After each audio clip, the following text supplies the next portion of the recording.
Ho, ho, hope will never die. It's a Christmassy edition of Pre-Gaming with Bordzy as the Edmonton Oilers, they're back in action again tonight after a weird 3-2 overtime victory over our old friend, Cody Ceci and the San Jose Sharks. Tonight, it's the Ottawa Senators for the final game of their 5-game homestand and last game before Dan and I have to go deliver presents across the world. Hello and welcome to Pre-Gaming with Bordzy, brought to you by Sherwood Ford, the Giant. That one was for producer Brett. And Pre-Gaming is a presentation of Bet365. Download the app today, whatever the moment. It's never ordinary at Bet365. Use the code NATION. Let's check in with the chats. We'll start with Sergeant Battle, who says Edmonton, the city where 6-game heaters come to die. That got me fired up. Austin's in a regular. He says, we got this, Electronic Jordan. And I agree. I don't think he's ever been here early to a pregame chat before, but it's a special one. Fighting Amish, let's go Oilers. Sadistic LFG, happy game day as well. And Davin made me laugh. All I want is a Skinner goal assisted by Mick Santa. This evening, you would think that that is Mr. Claus himself. The only thing to give it away is his name on his Santa hat, putting me to shame over here. It's Nation Dan Glant, the man of hockey fights, the OG of Oilers Nation. Daniel, how are we doing? Are we feeling jolly? Oh, we're having a wonderful time. We have a W yesterday. Nobody is even asking questions about that. We are going to get a W today. It's a great time to be alive. It's a great time to be this merry and jolly. It is. Vibes are good. All ready to start this one off. And I wanted to ask you, Daniel, and pose this to the chat as well. It's Christmas, last game that is, before the Christmas break. Do you have any holiday traditions you do a lot in your family? Any movies you watch on Christmas Eve? I used to open up always one gift on Christmas Eve, and I try and find the one that was clearly a video game so I could then stay up all night playing said video game. Dan, you got any traditions? Oh, absolutely. The list is endless. Since I was a young boy, we've always gone out for a drive in December, where we drive around the entire city of Edmonton and the surrounding area. And it actually happened last night that I was able to go around. And of course, that includes Candy Cane Lane, which you can't miss. We drove past the Talus Balls, as you do. And we also ended up over in Summerside community. A hot little tip there, if you didn't know about that. The Summerside community, just on the edge of, I think it might even be considered Ellerslie. There's a lovely street that everybody buys in. They buy in for Halloween, but they also buy in for Christmas. And so that's definitely a tradition for me. And then new this year, thank you very much for the compliments on the suit. My wife purchased this for me. We have a new tradition where we have a family that's staying with us that has a young one, and so I'm going to be able to play Santa for him coming up here as we go. But then also I've started to run in this suit, and I'm super addicted to it. I don't know. I'm such a weirdo when it comes to this running journey that started because, of course, I was an Oilers fan and on an Oilers podcast where we believed that we were all DJs of the old radio era of the 90s, and I did stupid bets, and so I agreed to start running. And so running in this suit, and you mentioned it earlier on air. Actually, I've started to get a whiff of some of the run stink, and it's just it's part of it. Peppermint oil is going to be my solution to that fix, but yeah, there's so many things that I do around the holiday season, and movies, of course, is included in there too. Yeah, I see somebody in here put they watch Elf on Christmas Eve every single time.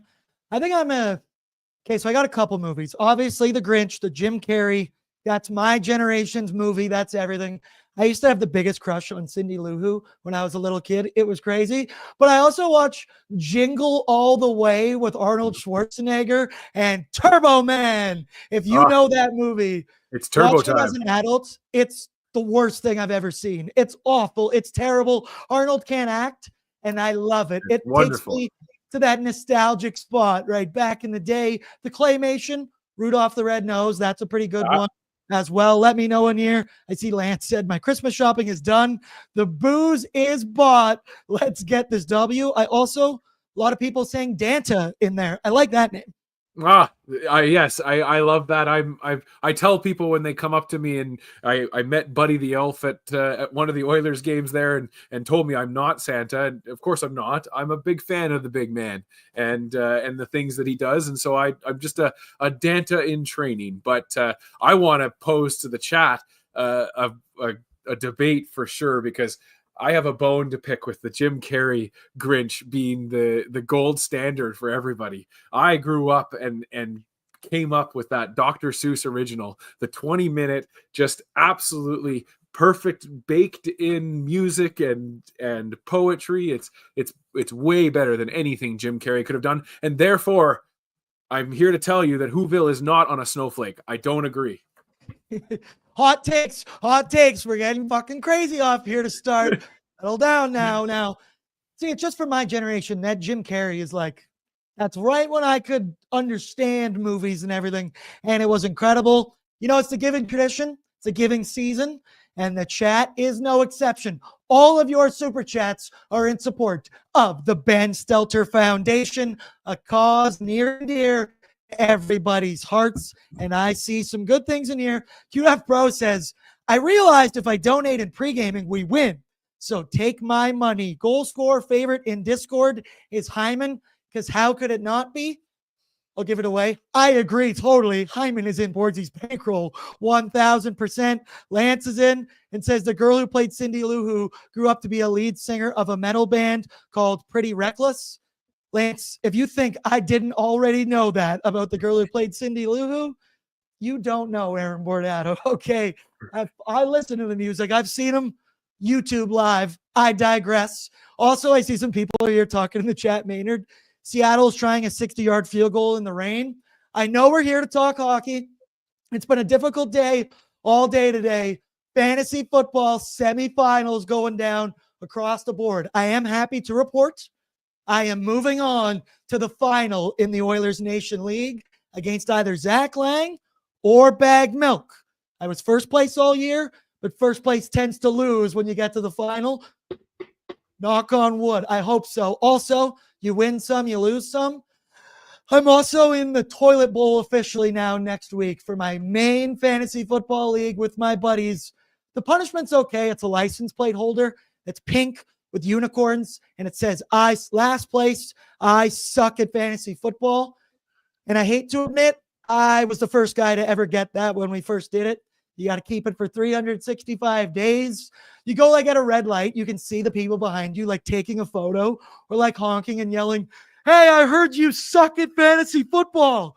And I just have to take it. I just have to take it because it's true. So if you see me glance down to my phone, just know because I'm dying on the inside a little bit. It's been a very chaotic day so far, but so far, so good. But let's talk about the Edmonton Oilers. Oh, timeout. 2 more super chats in here. Todd's in.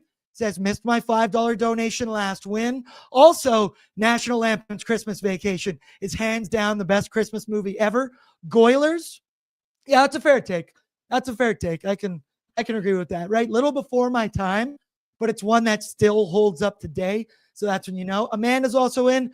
$5. Missed After Dark yesterday. So this one's for the OT win. And then Mr. Burns, all I want for Christmas is a Hyman Hattie. The chat, that's why you guys are the best. It's the Christmas season. You are the best. Don't ever change. And we'll see. We tend to donate a lot to the Ben Stelter Foundation when the Oilers win. And I like our chances this evening. But talking Oilers now. Turn the page. 10 minutes in. We're done with the other stuff. Daniel, did you watch that game yesterday? Because that was a roller coaster of emotions all over the place, man. It was, for the most part, a dominating performance from the Edmonton Oilers. The ice was tilted for what felt like 50 minutes of the game, I could say. Shot after shot, chance after chance, but no luck. And it was a combo of 2 things. Yaroslav Askarov delivering the game of his life in his 5th career start, and the Edmonton Oilers inability to capitalize. Dry missed a wide open net. Hyman missed a wide open net. Pods had chances that Askarov stopped, but I mentioned it there. That was Askarov's 5th career start. He stopped 39 of 42 shots, and he was amazing for 59 and a half minutes until Matthias Ekholm found a way to beat him, and then Leon Draisaitl in overtime. And Daniel, let's start with Askarov. That dude has had potential. I've been told from the moment he entered the league. Don't understand what Nashville was thinking to ship that guy out. Good for the San Jose Sharks, a guy that I said yesterday on AD, I think the Pacific Division might be taking note of that performance yesterday. What did you think of Askarov? Well, I'm proud to say, and I mean, who's going to be able to check me because whatever. But back in the 2020 draft, I definitely had a deep desire for the Oilers to be able to get Askarov. From everything that I had read about him, he was the guy that was going to come along and be able to develop into something. And I mean, you said it there too. And it's something that we don't talk about enough, I think, in this market, because we're focused on all things going ahead. But the Nashville Predators, oh boy, that's a situation with Barry Trotz where I admit full-heartedly that I believed everything that Barry Trotz had kind of sold when it came to the reasons to being a GM as opposed to a head coach. But if the Askarov thing was just kind of the tip of the iceberg, and the first bucket of water over the side of the boat as he's just bailing out everything and sending everything out the door. Incredible what's been going on there. Then you remove that and you say, San Jose sees a logjam of talent within their team and probably had designs of trade deadline transactions when it comes to their goaltending, but they go out and they immediately flip the switch on it. You bring in a project like Georgiev, who's absolutely capable of being a goaltender once again. That's worthy of not being given the moniker Forgiev and other terrible things like that. But then, for Askarov, what else can you say about that performance last night? He went up against the league's best scorers and got the best out of them and was right up to the task and dragged them into overtime. I mean, and then it was just 19 seconds of absolute domination from the Edmonton Oilers and they ended it. But if not for Askarov, that game would have been 7-1. Yeah, I agree. Maynard, kid is legit. Mark, props to him. He was amazing yesterday. Mainlander. And this is a little bit fair. Askarov's 930 was great, but Edmonton missing multiple wide open chances made him look better than he was. But we did see the stops he made, man. He was all over it. And then fighting Amish, fair point. You're right. Die Hard literally takes place at an Xmas party on Christmas Eve into Xmas Day. That's also an all-time movie. Shout out John McClane. But right, Askarov was a story for 59 minutes. And despite that story, the Oilers found a way to get the W. They were dominant. They had their chances. And the thing that we know, good and bad, about these Edmonton Oilers, they are down. They are never out of a hockey game, especially you go into 3-on-3 overtime. I'm taking the Oilers over absolutely anybody in this league. I laugh that I think that was maybe a Macklin Celebrini welcome to the NHL moment in overtime. He won the draw against Leon Draisaitl, started turning up the ice, lost it before he could gather his thoughts. It was in the back of the net. Welcome to the NHL. Welcome to the Pacific Division. Probably rather say is get used to it, brother. But the Oilers, I said it last night. We shouldn't be as excited as we were for a 3-2 overtime win over one of the league's worst and the San Jose Sharks. But I don't care. I'm not apologizing. We posted a video of me, Brett, and Waz absolutely freaking out with the Ekholm goal and the Draisaitl game winner. Some loser comes in. He was a Flames fan, I could tell. But he comes in and he says, this is pathetic. And I think it was referencing celebrating a win over the Sharks. I do not care. They all count the same. You bank the 2 points, you put them in your pocket or your sack if you are Santa Claus, I guess, and you go home. Daniel, they found a way. Yes, it was ugly at points. Yes, it was the San Jose Sharks. 2 points, end of story. Do you agree? Well, hey, I mean, shout out to the Flames fans. During a win of their own, they have the time to come in and check you out during your post game show. That's wonderful. That's the Christmas spirit is alive and well. But yeah, I mean, uh, for Edmonton fans, we've seen that movie before. We've seen that movie time and time again, and we've heard Louis and Jack literally say, "We're getting goalie tonight," and they referenced it there in the broadcast yesterday. We've all been there, and we've all watched this team kind of have that. I feel like I've talked about this on every episode that I'm on. We've seen this team have the slunk shoulder moment where Askarov robs them again in the middle of the second period, and it's they look up at the shot clock and they see 36 shots up there, and nothing's gone their way, and they just give up. And they didn't last night, and it just felt like they were coming in waves and in waves and in waves, and it's all you could ask for as an Oilers fan. So of course you're going to be excited about it. Enough with the checking wins and losses, especially when you're supposed to be losing games, aren't you, Calgary? You've lost the plot here. It's out of touch, out of mind. And especially when I got money on the Edmonton Oilers money line. Well, hey. FOH, out of here. I also see deflect.net. Shout out, no free ads, but I don't know what that is. Maybe go check it out. Have you ever seen fans not celebrate a win? Hit the nail on the head right there. Doesn't matter. Lance Gain, nothing but W's. Also, Brett, I'm seeing the conversation in the chat right now. I think we need to make a poll. $2 super chat from Southpaw. Is Die Hard a Christmas movie? We need a poll. Sadistic. We need a Die Hard poll. Yes, it's a Christmas movie. No, it's not a Christmas movie. Enough. The world has enough pain and suffering within it.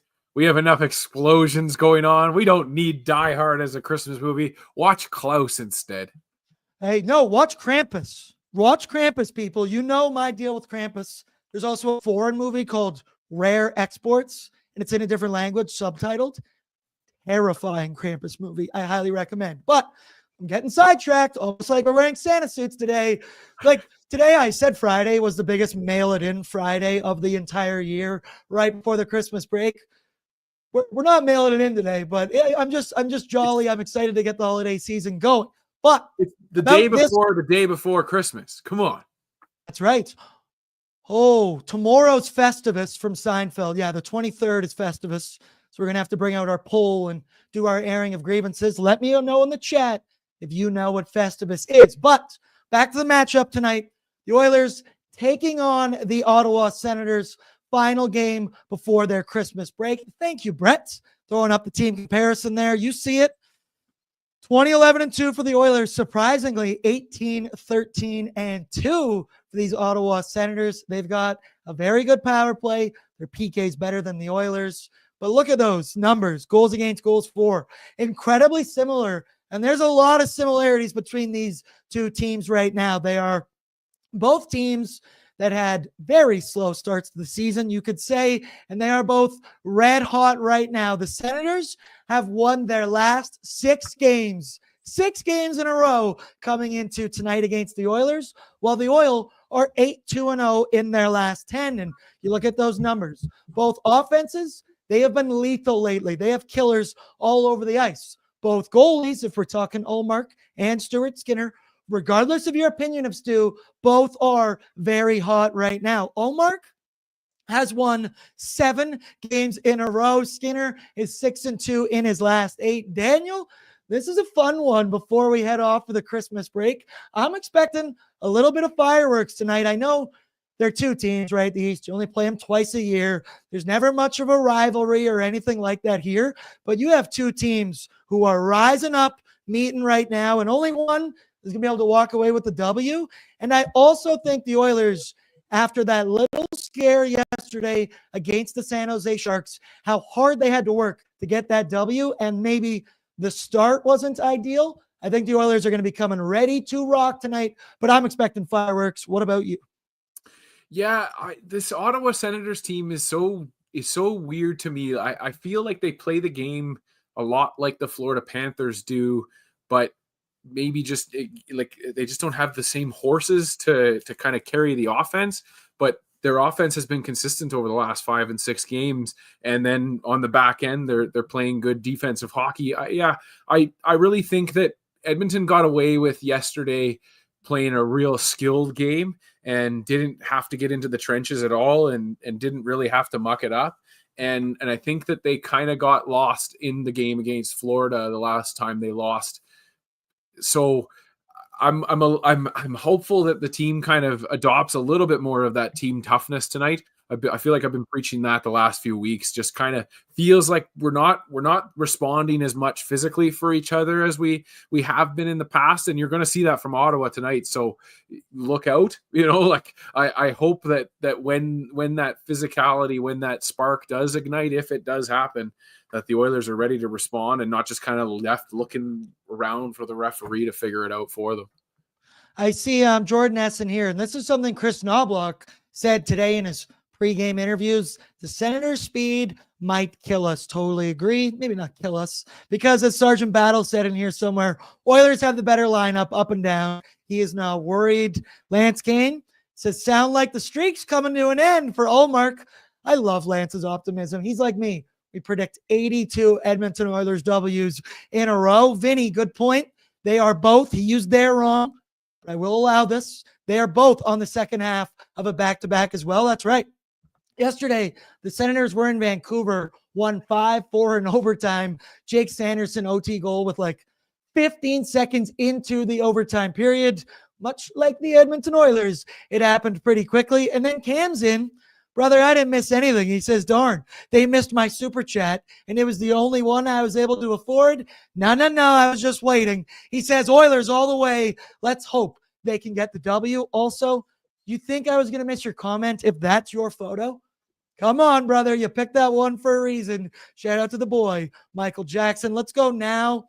Before our need to know, let's talk nationgear.ca, because hope will never die. It's Puck's Cheer and Holiday Gear over at nationgear.ca. You can find these and many other beautiful pieces of merchandise there. And while you're there, use promo code Bordzy10 and you yourself can get 10% off your entire order. I know maybe Christmas is in a couple days. I'm going to awkwardly zip this back up. Also, Dan, are you sweating? Because my temperature has raised up a little bit. What about you? Oh, no, I killed the furnace about an hour ago in anticipation of this show. That's a smart move. Probably should have thought that one through. Now let's go to the Wilhauk Beef Jerky Need to Know information, brought to you by our friends at Wilhauk. Only the finest tasting meat products earn that sweet, sweet Wilhauk name. And you can trust me. You can trust Santa Claus, made from 100% pure Alberta beef. Their jerky is aged, seasoned, smoked, and marinated to savory perfection. Also would make a pretty damn good stocking stuffer, if I do say so myself. They gladly fill orders of any size. You can find their jerky, sausage, and other products exclusively out of their Leduc location. And for more information, head to WilhaukBeefJerky.com. So this is a stat. Been seeing it all over the internet today and is still astounding. The Edmonton Oilers are 13-2-1 in their last 16 games against the Ottawa Senators. I repeat, 13-2-1. They've also won 7 of their last 8 down at Rogers Place. Connor McDavid, he likes playing the Senators. 45 points in 25 career games, while Leon, he has 37 in 25, 17 of those being goals. Now, we don't know any news about the lineup. The Oilers had a game yesterday, obviously did not skate this morning. We will find out. Maybe the only change I could think of would be a Derek Ryan coming in if somebody's feeling a little banged up last game before Christmas. Who knows? Maybe I hope that does not happen. I'm okay without seeing DR before the break. Other note, the Oilers beat the Senators 5-2 back on November 19th. 3-point night each from Connor and Leon. Connor had 2 goals. The other ones came from the big dogs, Leon Bush and Ryan Nugent-Hopkins. Would like a little bit more of that tonight. And then finally, Stuart Skinner. He's going to get the start with Calvin Pickard starting yesterday afternoon. Stu, 12-8-2 on the year, 2.93 goals against average. Yes, he still has an 893 save percentage, but he's 6-2 in his last 8 games. And over that stretch, he's got a 921. Daniel, we'll talk goalies in a bit, but you hear that stat 13-2-1 in their last 16 games against the Ottawa Senators. I understand the Sens have not been a good team for pretty much around that stretch. I don't care. For some reason, Columbus can always beat the Edmonton Oilers. 13-2-1 against anyone, that's a little crazy. Well, shout out to the Canadian division and all the great memories that brings back from the COVID season. That was where we won 9 games in a row against them that year, and just kind of dumped on them for a couple of those. Got close to 10 goals at least. So yeah, I think that it's going to be a while before the Ottawa Senators can dig themselves out of that hole. An organization that has been through some turmoil themselves, and has always just kind of been the start of the season, those paper dark horses. But whether it's the coaching issues, whether it's been the goaltending over the years, they just can't seem to figure out their identity. And like I said, it feels like right now they're kind of playing like a Florida Panthers light version of hockey to me. But yeah, this Oilers organization is just kind of feasted on it. And you said it. I mean, it just, that happens over the years. Sometimes teams get some historical good juju against another team. You see that Senators head, and they get all kinds of fired up. And Leon and Connor are just lighting it up. So yeah, it's fun to have, and I do think it's going to be a long time before Ottawa sees that ledger go back the other way. Yeah, I would agree. They are red hot right now, but more things change, the more they stay the same, brother. The Senators, their side of need to know info, 18-13-2 on the season, 5th in the Atlantic Division, and are currently in the last wild card spot in the Eastern Conference. They are 3 points up on the Pittsburgh Penguins. Who would you rather see in the playoffs, Senators or Penguins? Oh, I always want to see Sidney Crosby, selfishly. Yeah, exactly. And he owns the Senators. Beat them in the Eastern Conference Final the last time the Sens ever made it there. They as well, as I mentioned, on the second half of a back-to-back. Now, the Oilers didn't have to travel. The Senators did. However, it is only from Vancouver, but their game was a little bit later. And since the Oilers last beat the Senators in November, the Sens, they have begun to turn it around. They're 8-1-1 in their last 10, have won 6 in a row, and they are cooking right before the Christmas break. Tim Stützle, he leads the team in points with 39 in 33. Well, Captain Brady Tkachuk may be toothless right now as he took a puck to the face. Hockey players are insane individuals. They're the toughest sons of bitches I've ever seen out there. Captain Brady Tkachuk, he leads the team in goals with 16. And the Sens, their offense has been very good. They rank 12th in goals per game, 7th in shots, 8th on the power play.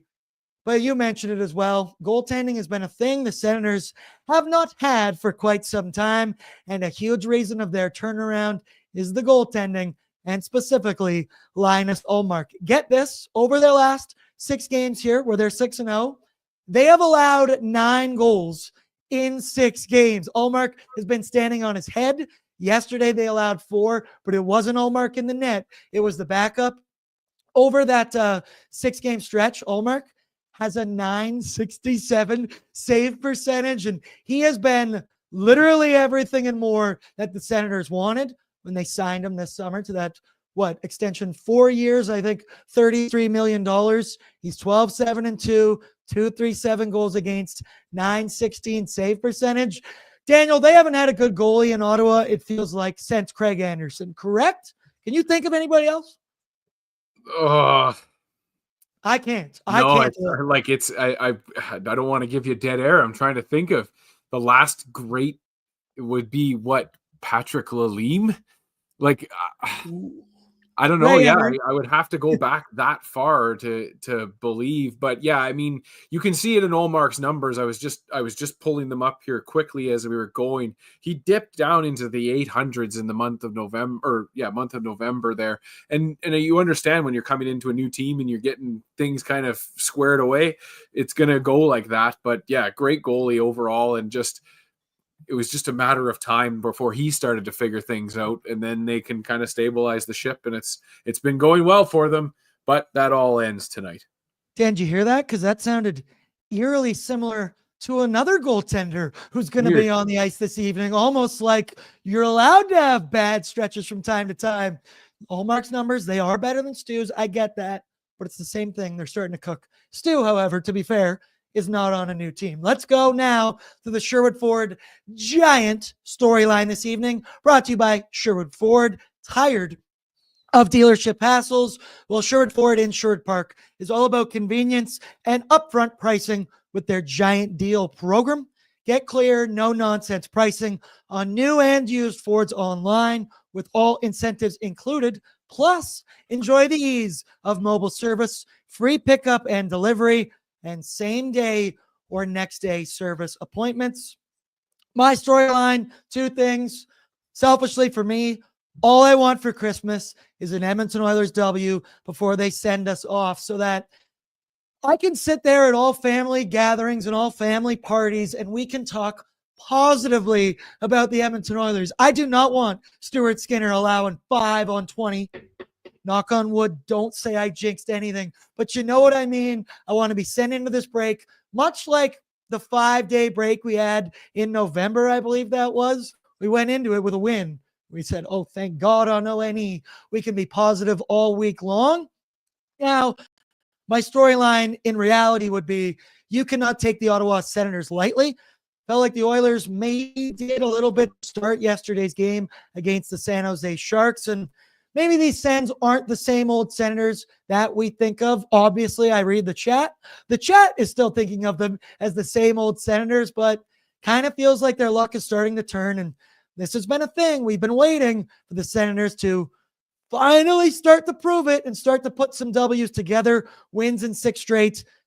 Their offense is clicking. Their goaltender's playing well. All the ingredients are there for this to have some fireworks. Like I said, Dan, you got a storyline, a key to victory, anything for our friends from Sherwood Ford? Yeah, I think that the team, hopefully, like you said, has taken yesterday as the wake up call to not have that let down before this holiday break. This organization just traditionally has done that in weird situations and unique situations like this, where we're heading into a break or you're coming out of one.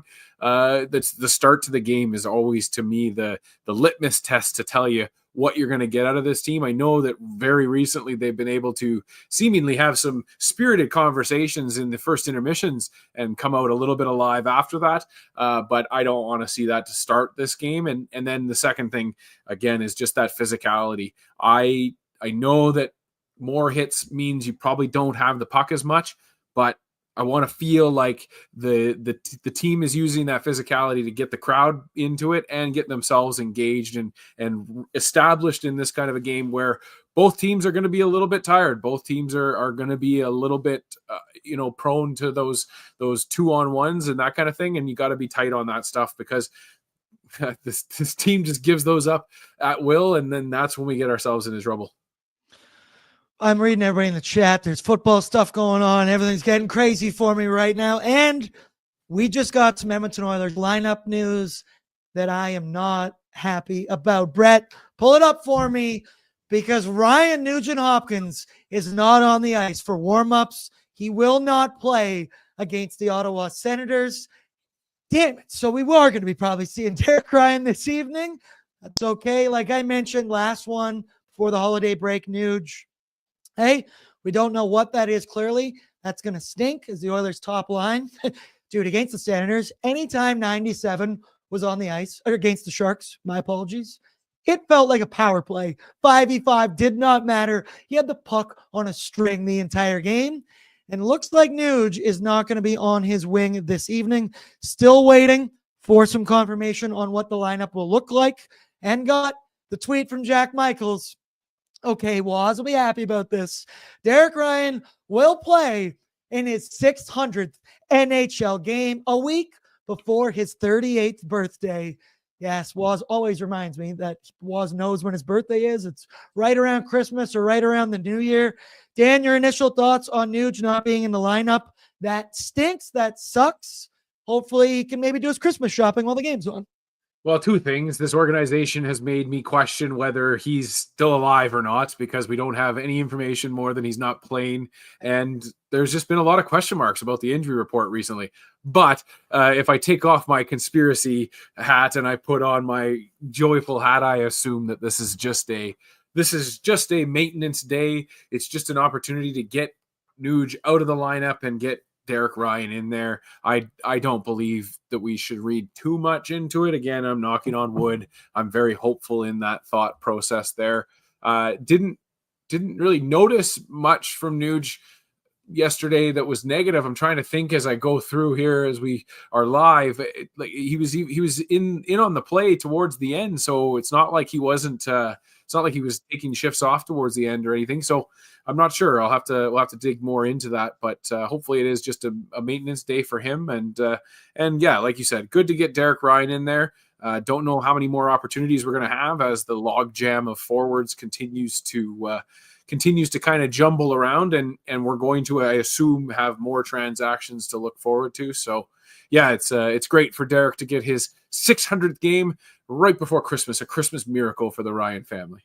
Give DR10 a little present before he goes on his holiday break. Blake says, could be DR's last game as an Oiler. Yeah, I mean, Doug, wait, can we please ditch DR10?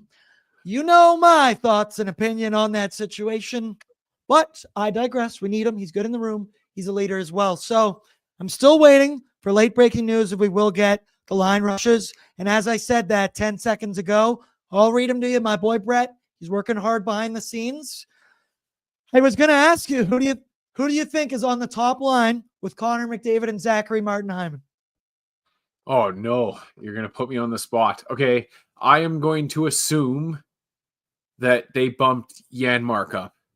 They did not, which I thought that would have been the move because Janmark has had in spurts. I think Connor and Leon just love playing with him because he always gets called up there. It's the left wing spot. I'll give you one more guess. Are they putting Victor up there on his off wing? They are putting Victor Arvidsson up on the top wing. Brett, bang, you're good at your job.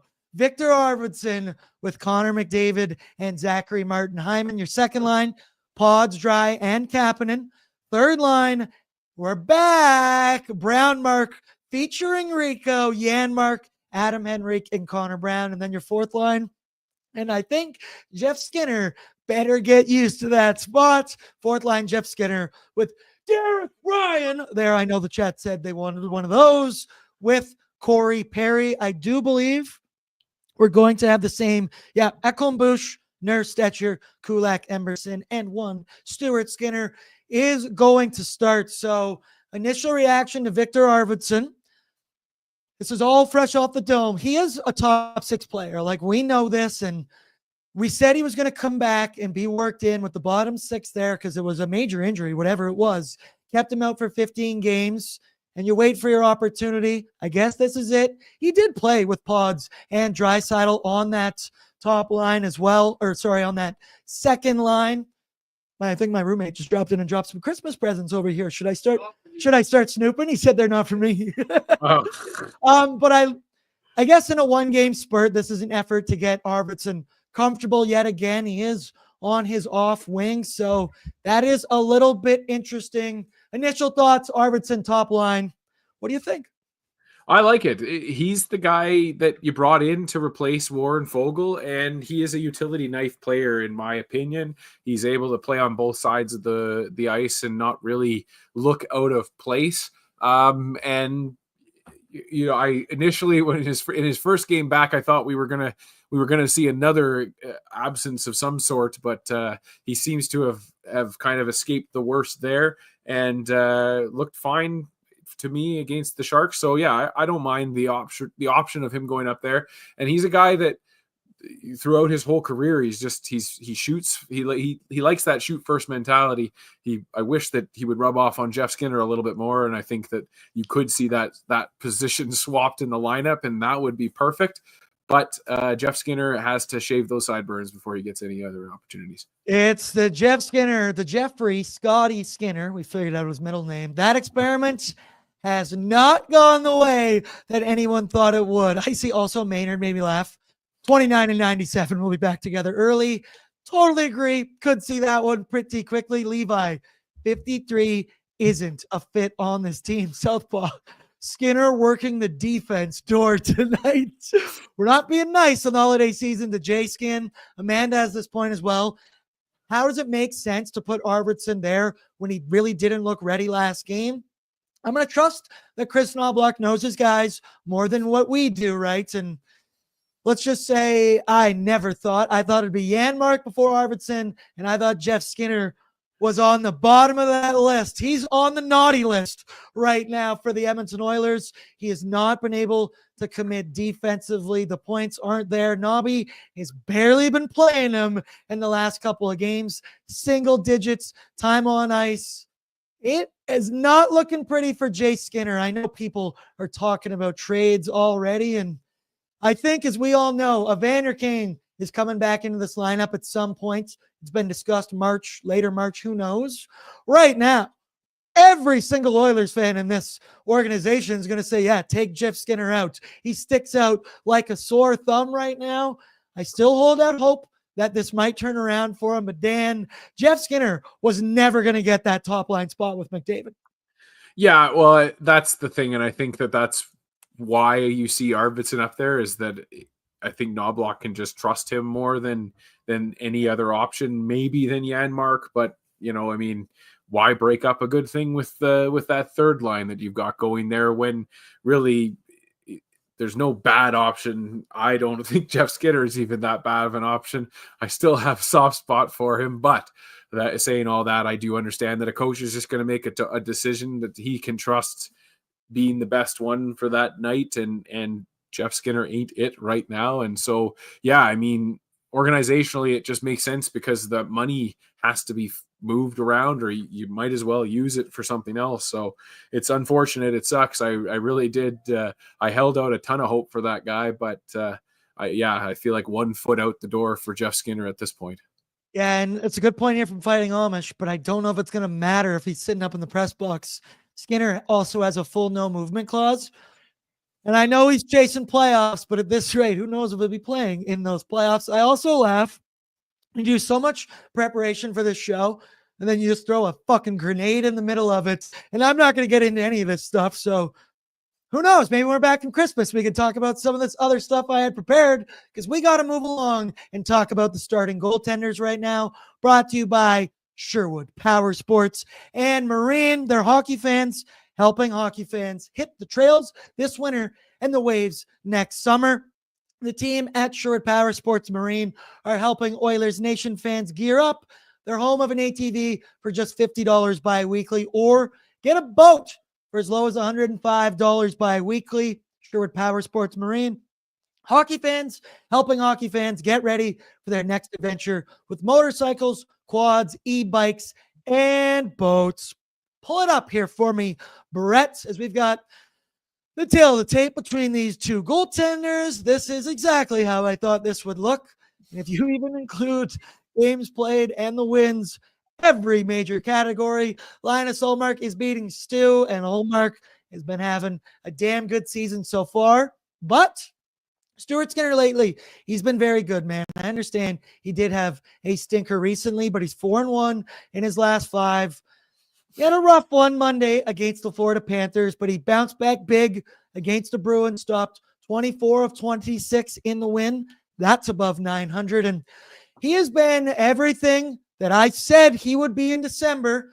Thank God, because I really stuck my neck out for that one, but we knew it would happen. It's starting to look better.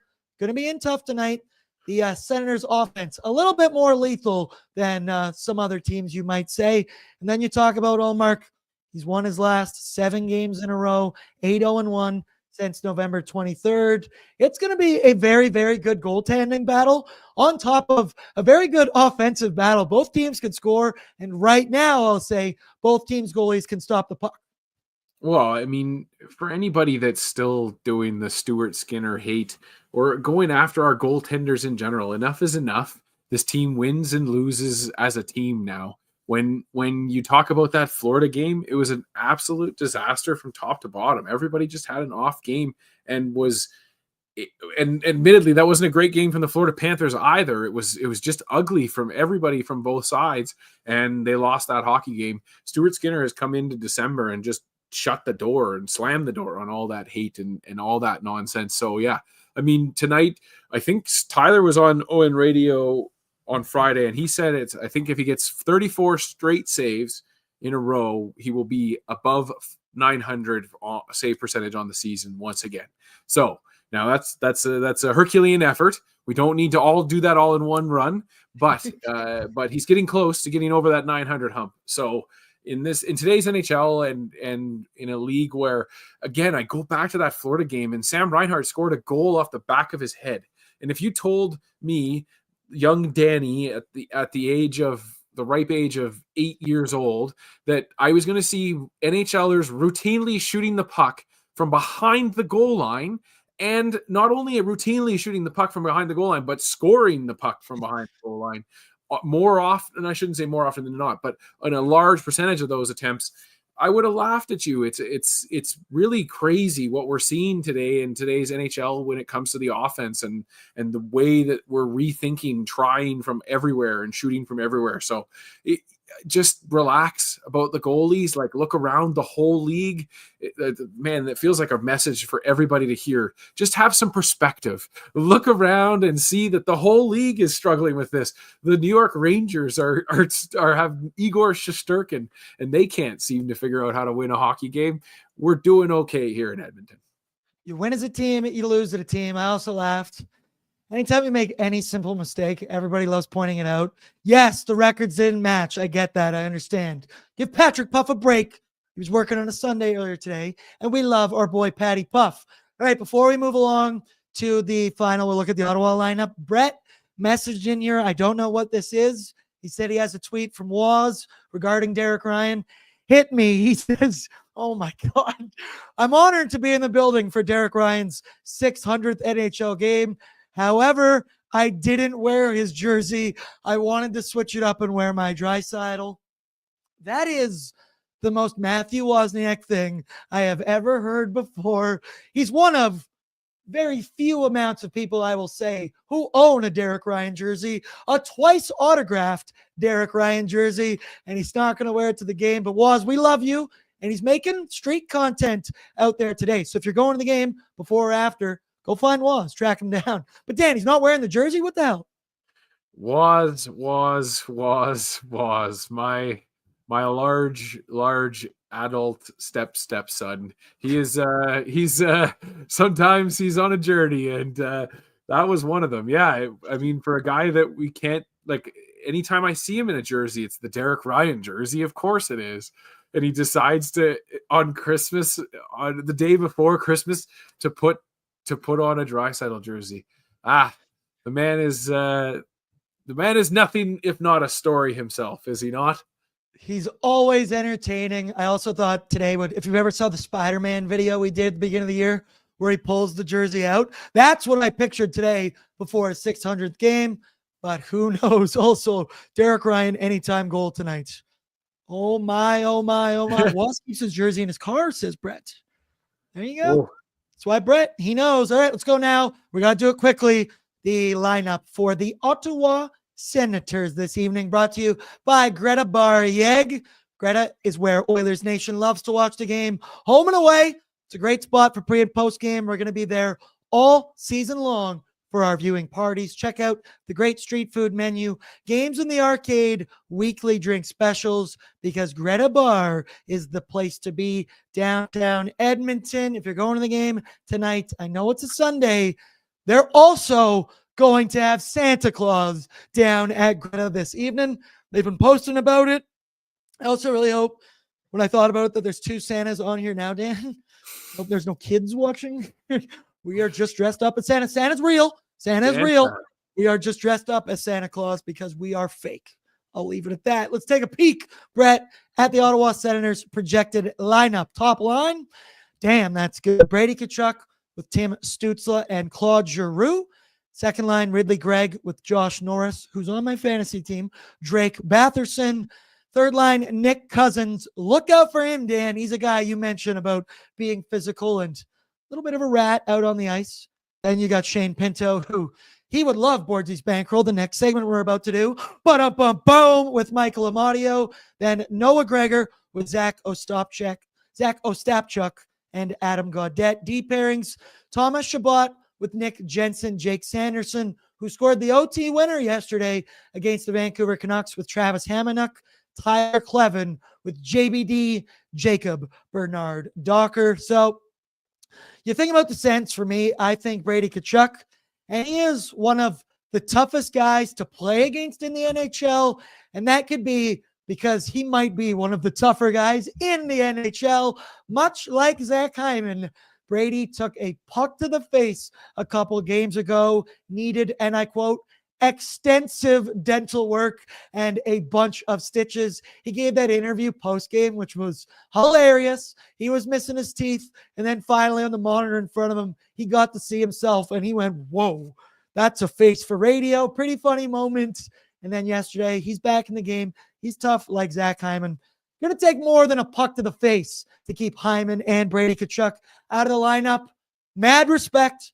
I hate his brother, Matthew Tkachuk. I don't really have any emotions about Brady Tkachuk. Thoughts on Brady taking that puck to the face, and it was a pretty funny interview. He's also a really good player for the Oilers. They are going to need to know where he is on the ice at all times. Well, I mean, as a guy that's now on YouTube, and with a face for radio that I didn't need to take a puck to get there, I could appreciate the humor, and I've always loved the humor and the ability of the Tkachuk family to be able to just kind of be the brunt of the joke every once in a while, and there's something to admire there. But yeah, I mean, hockey players are built differently, and this Ottawa Senators lineup is rough. It's top heavy. I know that the chat was giving them some disrespect there, but yeah, you mentioned it with the Nick Cousins of the world. Ostapchuk has been a very friendly face to the Hockey Fights fans over the years. So definitely something to watch for. And again, it's something to admire from their team that you just don't see from this current Edmonton Oilers right now is that team toughness. And that, again, I feel like a broken record, but just that willingness to make the game a little bit less desirable to keep playing and wanting to go into those tougher and dirty spots. Forgive me, but the Oilers, I guess you could say, have been a little soft this year. They don't have a lot of hits, not a lot of fights, not a lot of guys that do that kind of stuff. Lance also said Brady seems drastically more likable than his brother Matthew. Also, getting as hammered as Brady did in the Stanley Cup Finals both years, that's a man after my own heart, if I may be so honest. And finally, Fighting Amish said this, Dan. I'll let you answer. Not trying to brag the nation, Dan, but the citizens of Oilers Nation seem to think that Die Hard is a Christmas movie. What would the poll end at? 70% say it's a Christmas movie. Checkmate. Well, I mean, yeah, we want to go into democracy and how I always said democracy has always been a failure and it's always wrong. On that note, let's move to Bet365 for Bordzy's Bankroll. Got a couple minutes left here because Bordzy's Bankroll is brought to you by Bet365, and they are a proud partner of Pre-Gaming with Bordzy. Open an account with Bet365 today and bet on a huge range of markets, whatever the moment. It's never ordinary at Bet365. Download the app today and use the code NATION. So this evening, we got three of them. I felt like I kind of shortchanged to people yesterday because Bet365 had a little bug going. We love them. We support them. We give them a break. But today it was rocking again. So here are my early options. Ekholm over 2.5 shots on goal plus 125. He had 7 shots on goal yesterday, and he's hit this line in 4 straight games. The next one we go to look at, it finally didn't hit in yesterday's game, but I didn't bet it like I just said. So I'm still on a good run. Dry 2+ points, plus 115 right now. Before yesterday, he had hit this in 7 straight hockey games. And if you are going to keep giving me plus money, anytime for Connor, 2+ points is still in the minuses. The negatives, you give me Dry plus money, I am going to smash it. Also Dry, he's up to second in the NHL in points, 51. I believe it's Nathan McKinnon, I believe, has 55, number one in the NHL. And then if it ain't broke, don't fix it. And if Bet365 is not going to adjust these lines, I am going to keep smashing the Hyman goal button every game. He's got 9 goals in his last 8 games and broke his face in the middle of all of that, yet continues to still produce, looking much like the man who scored 54 goals last season. Daniel, look at these 3 bets. Which one's speaking to you? Which one do you like the most? Or tell me you love them all equally. Well, hey, I appreciate that Bet365 is in such a giving mood, it seems, this holiday season, giving the Zach Hyman numbers there. But I think you're crazy if you're not looking at Leon Draisaitl's season and starting to question whether this guy might try to push for that 1,000-point mark this year. I know it's a wild thing to say, but my rough math says if he averages only 2 points a game for the rest of the season and then gets 1 additional point somewhere in there, we'll be talking about another 1,000-point season or career in Oilers history. But I may not, I jest as I kind of talk that one down. But yeah, I do think that 2 points is crazy that's even at a value as it is right now. So yeah, I think Draisaitl 2 points. Sergeant Battle says parlay all 3 of these, to be honest. Whoa. What do you think? I already did, buddy. Plus 1,000, nice and even across the board. Bordzy's bankroll has been hot recently, but once again, make sure you bet responsibly. Only bet what you're willing to lose. Do not go crazy. Do not say Bordzy told you to do.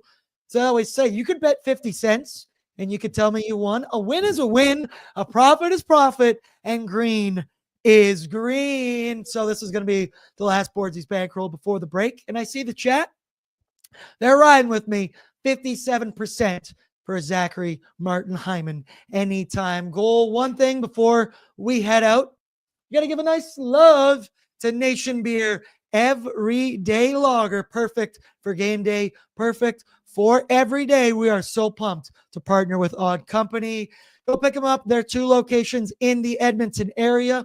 Perfect for the next big game or your new go-to lager. LiquorConnect.com as well. Find them at your local liquor stores all over the place. Dan, the last time you were on After Dark, did we shotgun beers at the very end?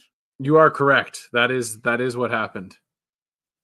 We will see what happens later this evening. All right, that'll do it for us for pre-gaming with Bordzy. The last one, as I said before the break. I love you all. I wish you well on the Bet365 Battlegrounds. Shout out to all of our sponsors. Sherwood Ford, The Giant, Sherwood Power Sports Marine, Greta Bar Egg, Bet365, Wilhock Beef Jerky. I think that's it. NationGear.ca, Odd Company, Nation Beer as well. Literally had a big brain fart right there. I just read Odd Company. Dan, any final message to the fans? Or sorry, Santa?